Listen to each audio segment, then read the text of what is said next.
The colony fleet drifted in the darkness of space like a wounded animal waiting to die. 12,000 humans floated inside metal walls that grew colder with each passing day. Captain Park stood on the bridge of her ship and stared at the endless black void outside her window. She had not slept in 3 days. She could not sleep while her people were dying. The quantum drives had ruptured 6 days ago. The explosion had killed 47 people instantly. Now, the remaining 12,000 faced a slower death. Lieutenant, her chief engineer, had given her the numbers that morning. 6 months of breathable air, 4 months of food if they rationed carefully. The water recyclers would fail in 5 months. No matter how she arranged the numbers, they all pointed to the same ending. Pressed her hand against the cold glass of the window. Somewhere out there, the great powers of the galaxy continued their lives without care. The hegemony of 12 ruled this sector of space. They had received her distress signals. She knew they had, but the hegemony did not waste resources on primitive species. Humans were newcomers to the stars. They had only left Earth 200 years ago. To the ancient civilizations of the hegemony, humans were barely worth noticing. Ambassador entered the bridge with dark circles under her eyes. She was humanity's first contact specialist, trained to speak with alien species, but no one was answering her calls. The hegemony station on received our signal, said quietly. They acknowledged it, then they closed the channel. Did not turn from the window. They will let us die. Yes, said, there was no point in lying. They will let us die. His voice came over the communication system. His words were tired but steady. Captain, we are receiving a new transmission. It is not from the hegemony. Turned sharply, put it through. The voice that filled the bridge was strange. It clicked and hummed in patterns that the translation software struggled to process. But slowly, words formed. Human vessel, we have received your distress signal. We are coming. Felt her heart stop. She looked at who was already pulling up information on her data screen. The ambassador's face showed confusion, then sadness. The said slowly, they are a small species on the edge of hegemony space, reptilian, iridescent scales. They were enslaved by the hegemony for 8 centuries. When their labor became too expensive, the hegemony released them and abandoned them. They have almost nothing. They're as classified as a poverty zone. And they are coming to help us, asked. It appears so. On the of sanctuary, the council chamber was filled with angry voices. Elder Keeper sat at the head of the great stone table and listened to his people argue. His scales, once bright blue, had faded to gray with age. He had seen much suffering in his long life. He remembered the chains of hegemony slavery. He remembered the day they were set free and told they were worthless. We cannot help these humans, one council member said. We barely have enough food for our own children. Our ships are old. Our medicine stores are nearly empty. If we give to them, our people will suffer. Many voices rose in agreement, understood their fear. They had learned harsh lessons about the coldness of the universe. No one had helped them when they cried out. Why should they help strangers? Then a young voice cut through the noise.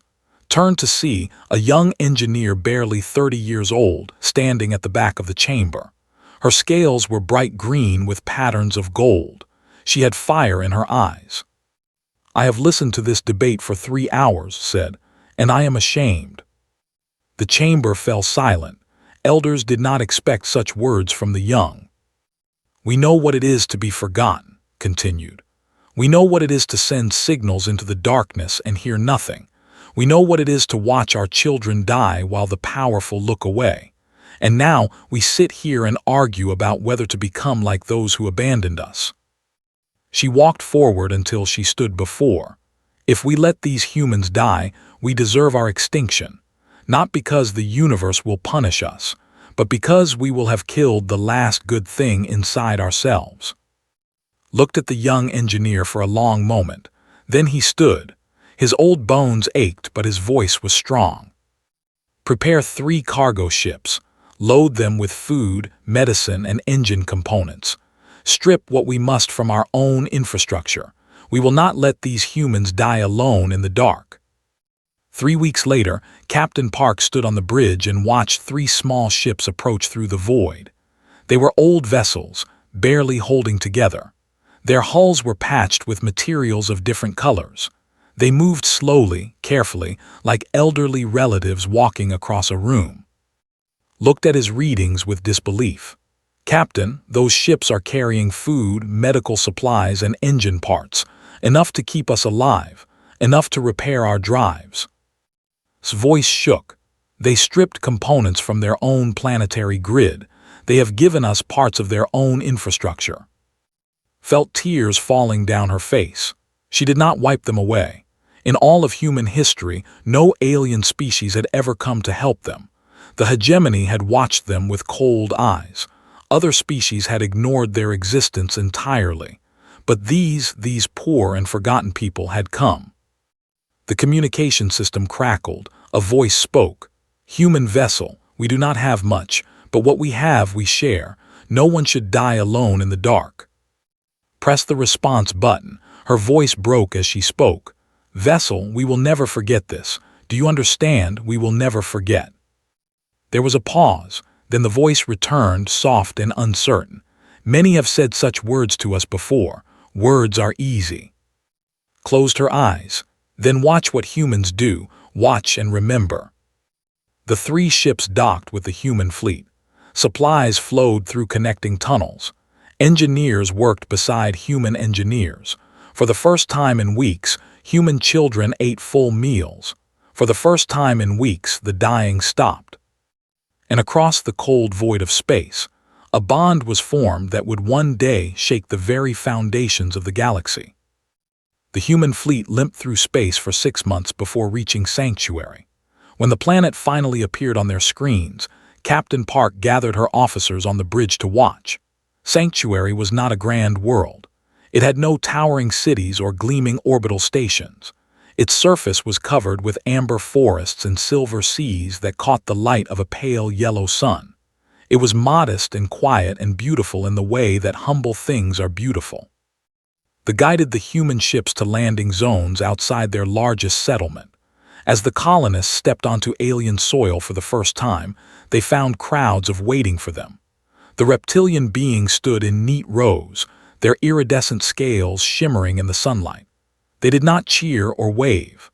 They simply watched with large, golden eyes that held no judgment. Elder Keeper walked forward to meet Captain. His movements were slow with age, but he carried himself with quiet dignity. Behind him came the young engineer who had argued for saving the humans. Her green scales seemed to glow in the morning light.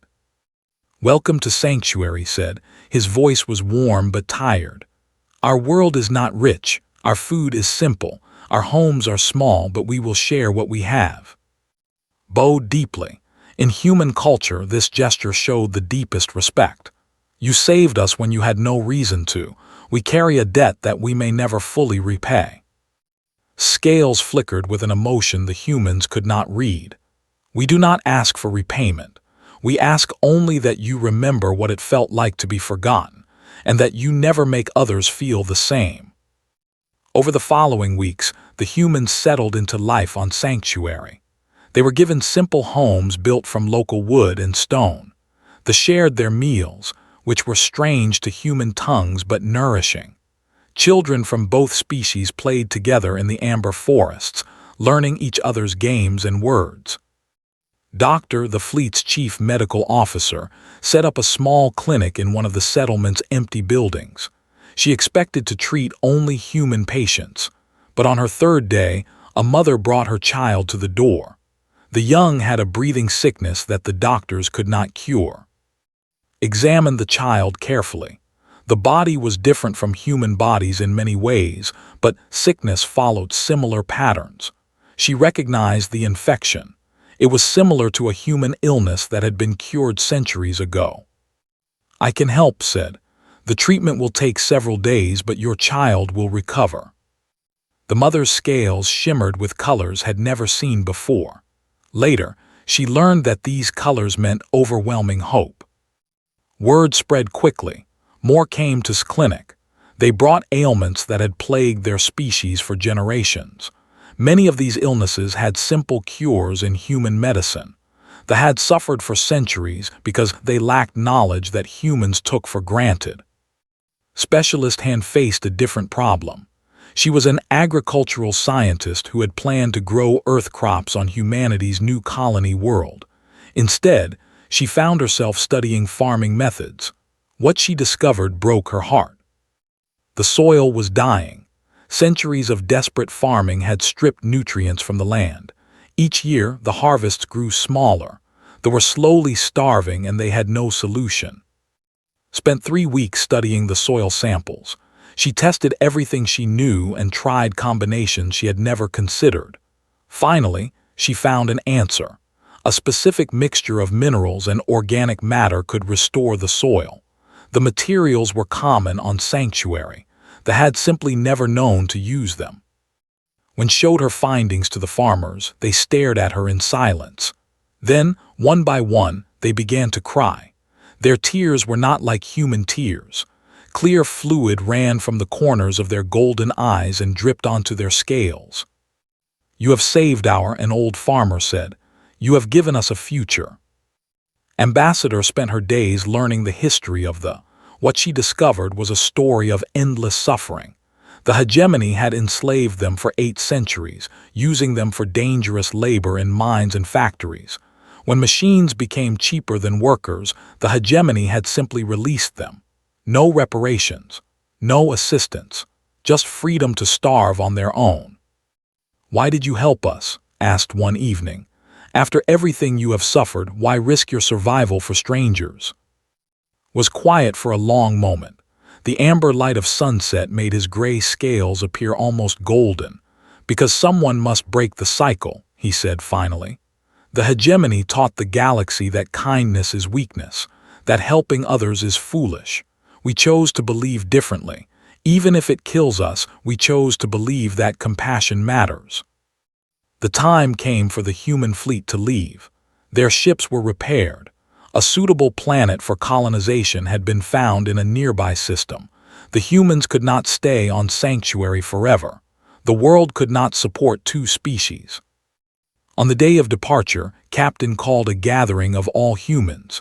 12,000 people stood in the settlement's central square. They watched from the edges, uncertain of what was happening. "They gave us everything when they had nothing," said to her people. "Now I ask you, what do we give in return?" The answer came as a roar from 12,000 throats: everything. Before the ships lifted off, walked to where stood with the council. She knelt before the old keeper, pressing her forehead to the ground. In human culture, this was a gesture reserved only for those who had saved one's life. "We will return," said. "When we do, it will not be as refugees, it will be as friends who remember." Scales flickered with the colors of cautious hope. "Many have made promises to us. The hegemony promised protection. They gave us chains. Other species promised friendship. They gave us silence. Words are easy, Captain." Rose to her feet. She met golden eyes with steady resolve. "Then watch what humans do. We do not forget those who aided us, and our gratitude can shake worlds." The human fleet rose into the sky of Sanctuary. Children waved at the ascending ships, stood beside and watched until the last human vessel disappeared into the clouds. "Do you believe her?" asked quietly. Was silent for a long moment. "I want to believe her," he said finally. "I want to believe that kindness can still matter in this cold universe. I suppose we will see." A young child named ran up to them. He had befriended many human children during their stay. His small claws clutched a gift one of them had given him, a human book filled with colorful pictures. "Will they really come back?" asked. Looked down at the child and felt something she had not felt in years: hope. "I think they will," she said. "I think these humans are different." Above them, the human fleet disappeared into the stars, carrying with them a promise that would echo across generations. 100 years passed since the day they saved the dying human fleet. In that century, everything changed. The humans had built their colony on a world they named Gratitude. It was a reminder that they carried with them always. Every human child learned the story of sanctuary in school before they learned mathematics or science. Teachers would ask their students a simple question: what do we owe the? And every child knew the answer by heart: everything. Forever. Admiral Park stood on the bridge of his flagship, the Eternal Promise, and looked out at the fleet assembled before him. 50 warships gleamed in the light of distant stars. Each one was named after a who had helped the original colonists. The admiral himself was the great-grandson of Captain Park. Her portrait hung in his quarters. Her words were carved into his heart. The human colonial assembly met in a grand hall on Gratitude's capital city. Counselor presided over the gathering. She was a stern woman with silver hair and sharp eyes.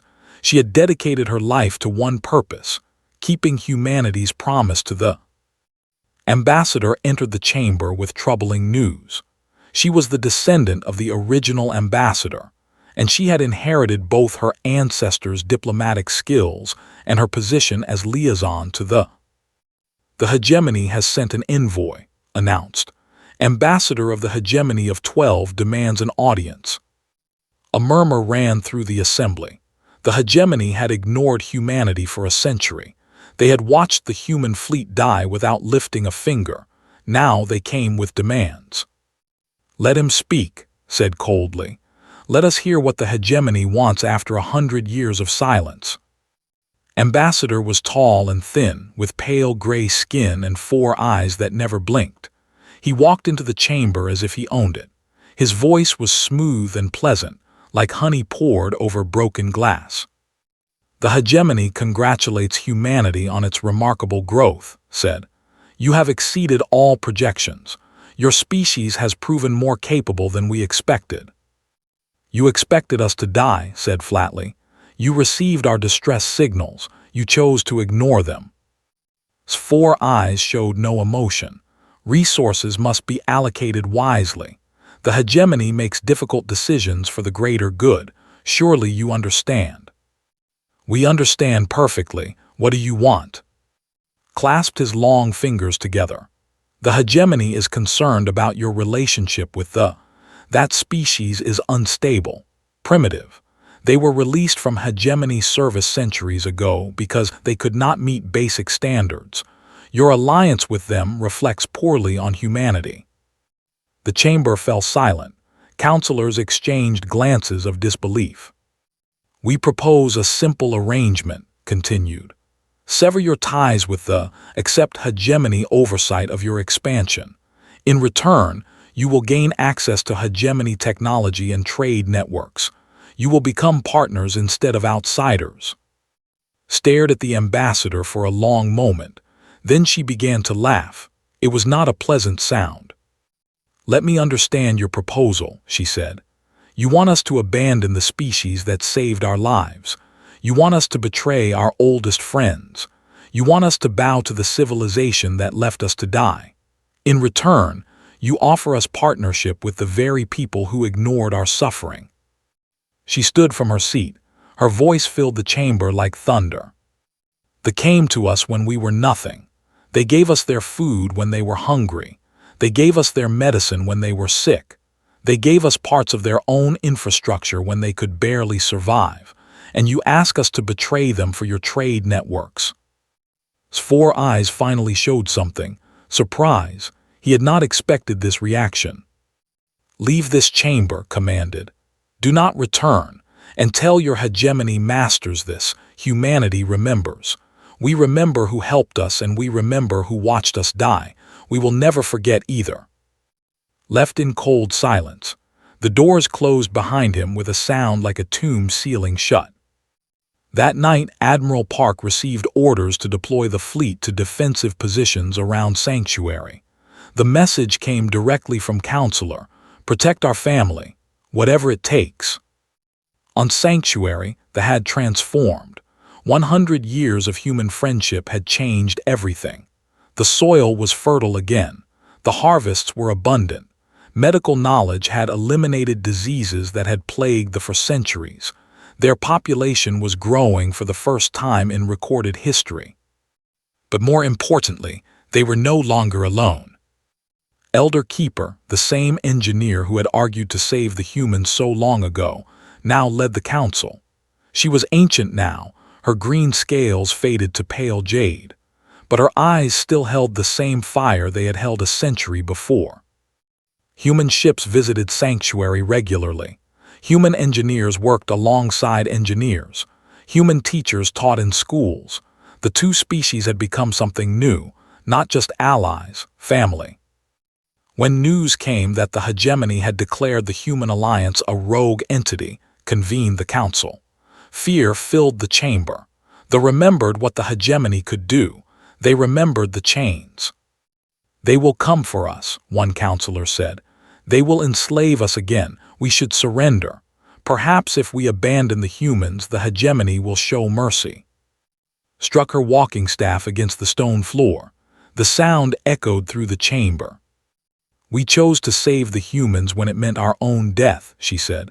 "We chose compassion when the universe told us to be selfish. And now, 100 years later, look at us. Our children are healthy. Our bellies are full. Our friends stand beside us." She pointed toward the window. Through the glass, they could see human warships taking position in orbit around Sanctuary. The ships formed a protective circle, their weapons aimed outward toward any threat.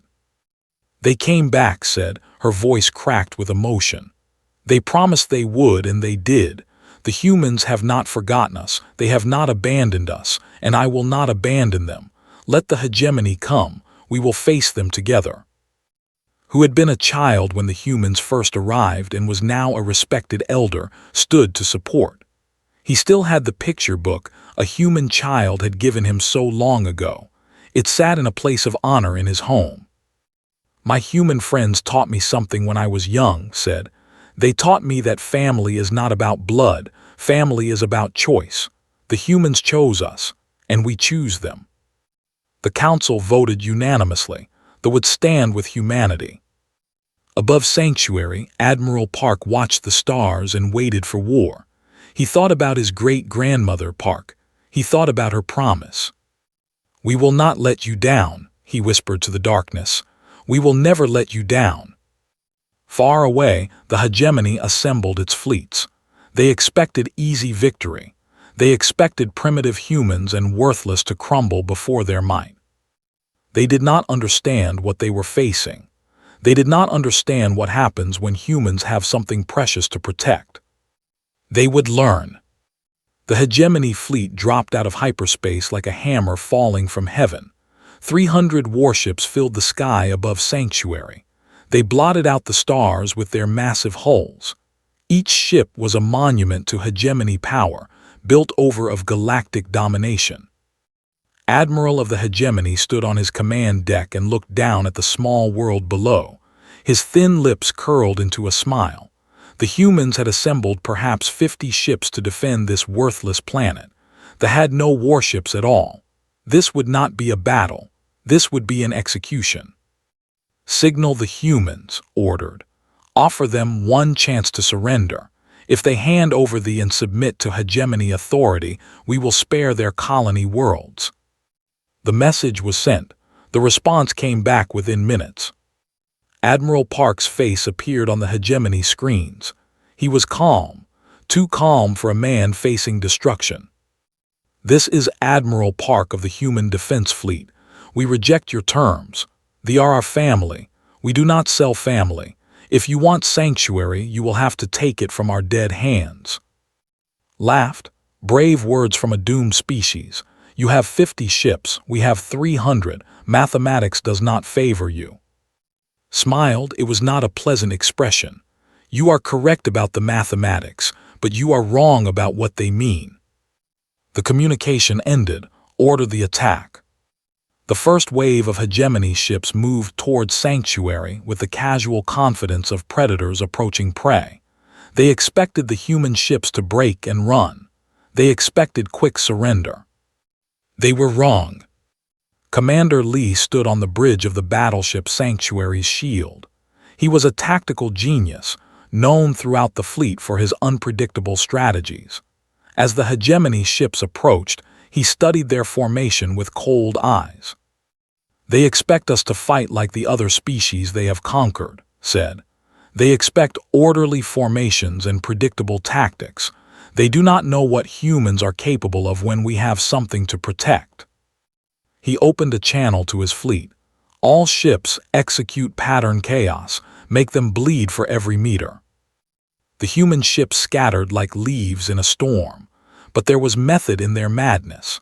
They wove between hegemony vessels, striking from unexpected angles and retreating before the larger ships could respond. Hegemony gunners fired at targets that were no longer there. Hegemony commanders shouted orders that arrived too late. In the first hour of battle, the humans destroyed 23 hegemony ships while losing only 4 of their own. Stared at his tactical displays with growing confusion. What are they doing? This is not how war is fought. His subordinate spoke carefully. "Sir, the humans do not seem to care about traditional tactics. They adapt faster than our computers can predict. Each ship acts independently but somehow coordinates perfectly." Pilot officer led a squadron of hybrid fighters through the chaos of battle. These small craft were built from combined human and technology. They were faster and more agile than anything the hegemony had ever faced. Had lost her grandfather in the original colony fleet disaster. He had died during the engine rupture, one of the 47 who never saw rescue ships arrive. She carried his memory with her into every battle. "For my grandfather," she whispered as she dove toward a hegemony cruiser. "For everyone who died while the hegemony watched." Her squadron tore through the cruiser's engine array. The massive ship went dark and began to drift. On the surface of Sanctuary, human marines had landed to reinforce defenders. For the first time in 300 years, warriors fought alongside allies. A warrior engineer who had helped design the hybrid fighters led his soldiers through the amber forests. Hegemony landing parties were trying to establish ground positions. They would not succeed. "The humans are holding the northern approach," reported to his commanders. "The enemy is confused. They did not expect such coordination between our species." A human marine sergeant named fought beside. They moved together like they had trained for years, covering each other's weaknesses and supporting each other's strengths. "Push them back to their landing craft," shouted. "They want to take our families home. Show them the price." In orbit, Commander's ship was badly damaged. The Sanctuary's shield had taken the worst of the enemy fire, protecting the fleet with her hull. Now her weapons were failing, her engines crippled. Looked at his displays.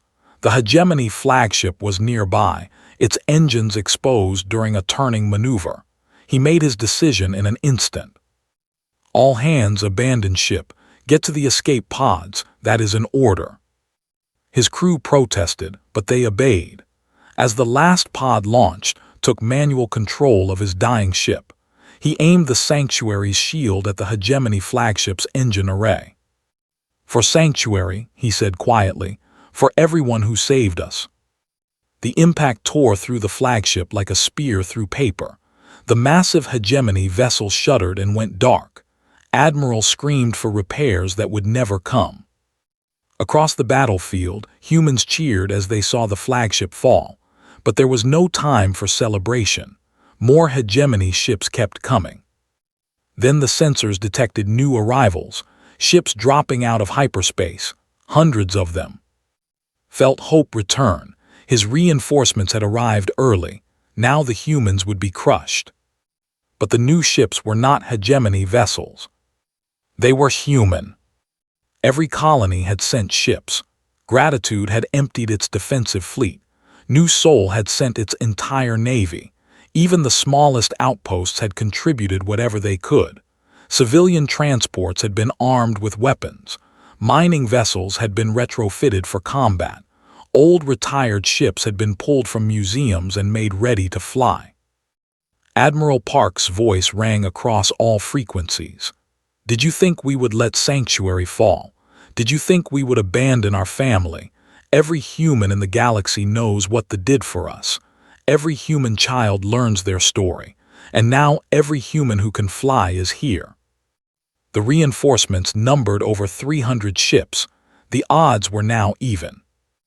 Demanded to know why the humans fought so hard for a worthless species. His voice was desperate now, confused. They are nothing. They have nothing.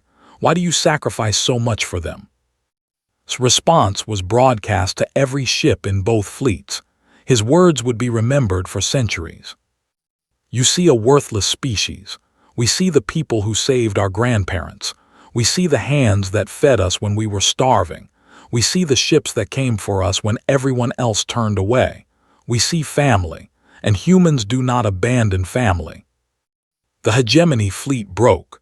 Ships that had never known defeat turned and ran, screamed orders, but his captains no longer listened. They had seen something in the human eyes that terrified them, something they had never encountered before. Faith, loyalty, love that crossed species and generations.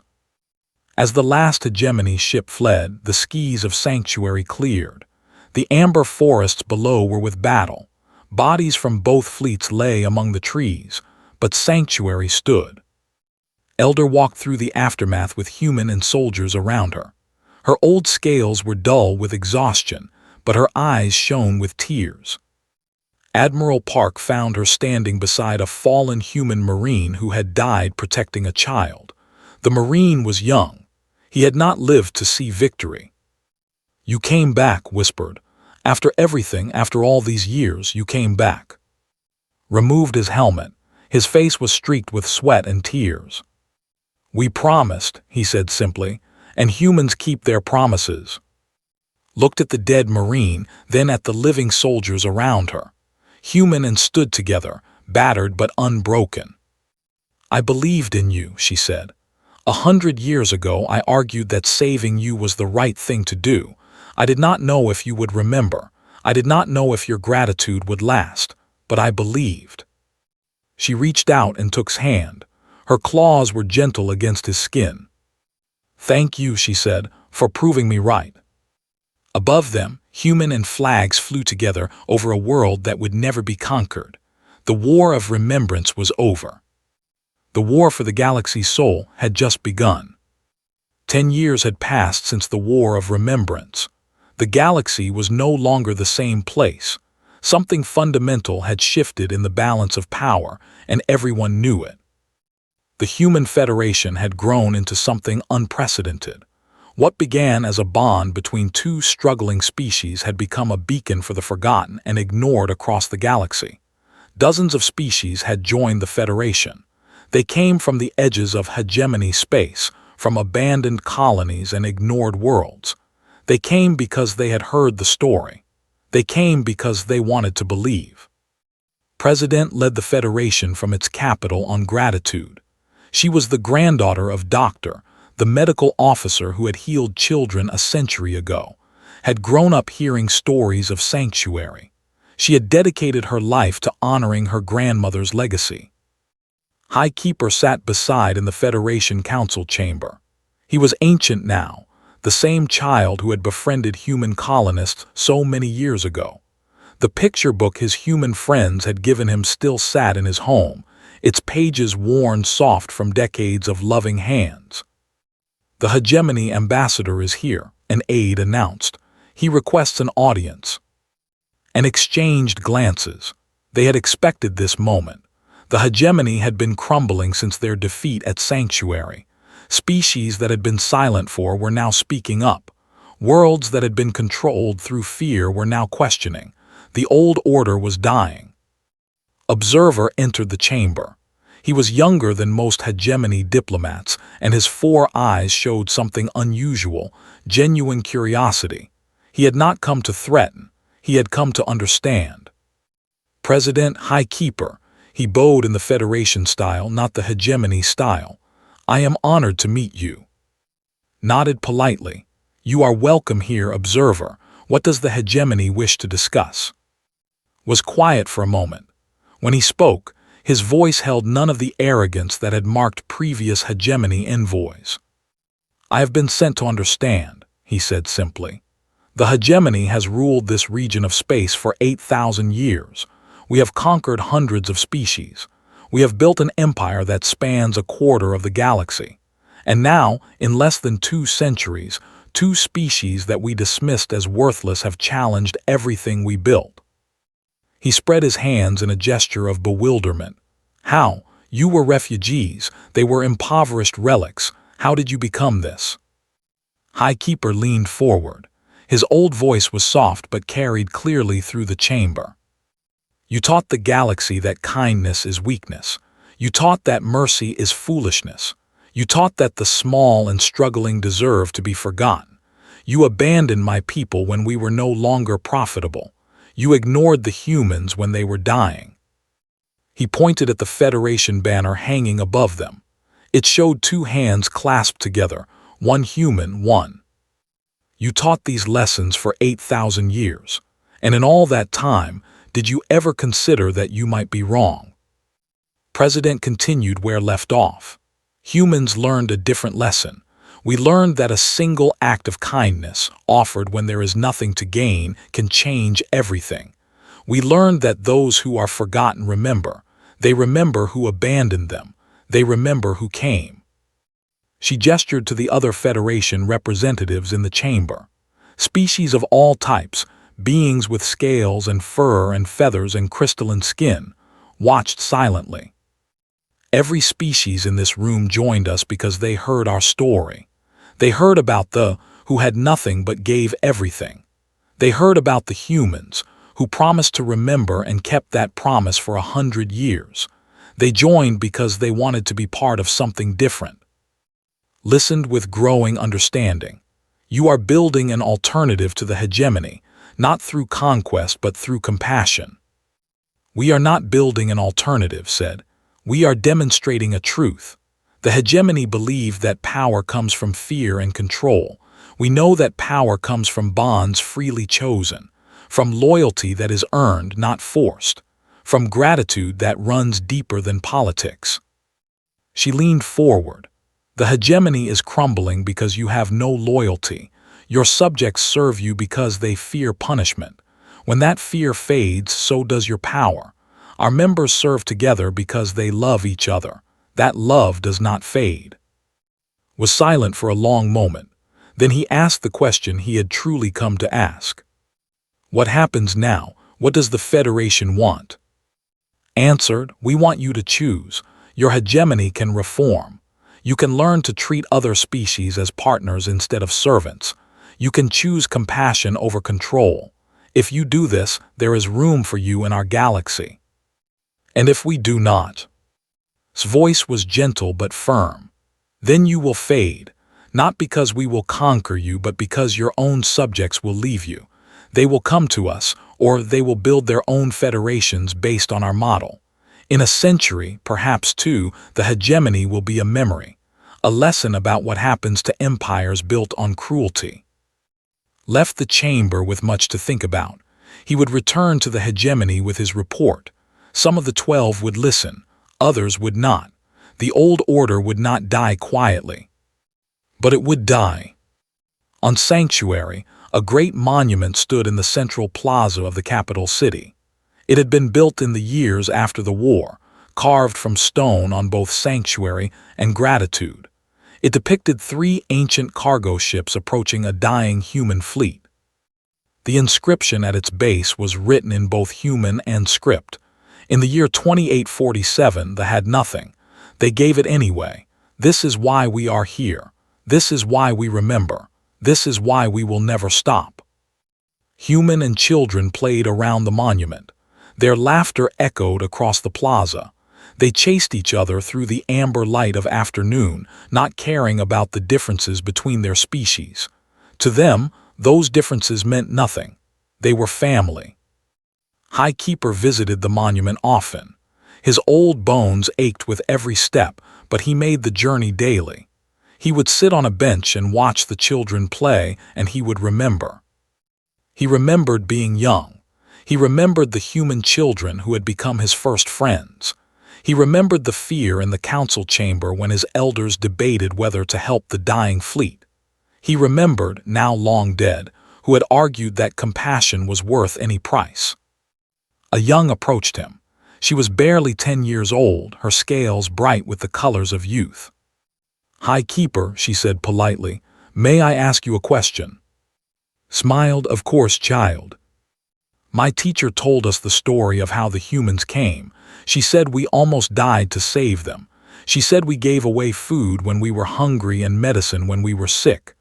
The child tilted her head. Was it worth it, all that sacrifice? Looked at the plaza around them. Human and families walked together. Shops sold goods from both cultures. Music from different worlds blended in the air.